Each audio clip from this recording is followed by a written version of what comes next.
సర్వమత సర్వ ప్రపంచ లోకాలన్నిటికీ కూడా వేదమే ఒక్కటే వైదిక మతము అని మన యొక్క వేదాలు చెబుతున్నాయి.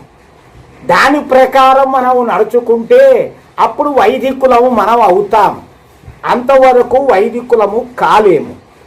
వేదో అఖిలో ధర్మమూలం అను వాక్యరీత్యా సమస్త విద్యాధర్మములన్నిటికీ వేదము మూల కారణమై ఉండ అట్టి వేదమును అందరూ చదవకూడదని స్వార్థపరులు మహర్షుల పేరుతో శాసించి వేదములను మరుగున పరచి వేదముల స్థానమున తల తోకలు లేని కల్పిత పురాణములను నెలకొల్పి తుదకు వేదములే మూలబడి ప్రచారములో లేకపోవుట చేతనే నేడు ప్రపంచమునందలి మానవులందరూ సర్వమత సమ్మతమగు దైవమతము వేదమతమును ఎరుంగ జాలక పరస్పర విరుద్ధములకు మానవ కల్పిత మాయలో తగులుకొని అనేక తెగలై మతావేశమున ఒకరి మతమునొకరు నిందించుకొనుచు అనివార్యములకు ఘోర సంగ్రామములు యుద్ధములు గావించుటచే కడకు నాస్తిక మతము ఒకటే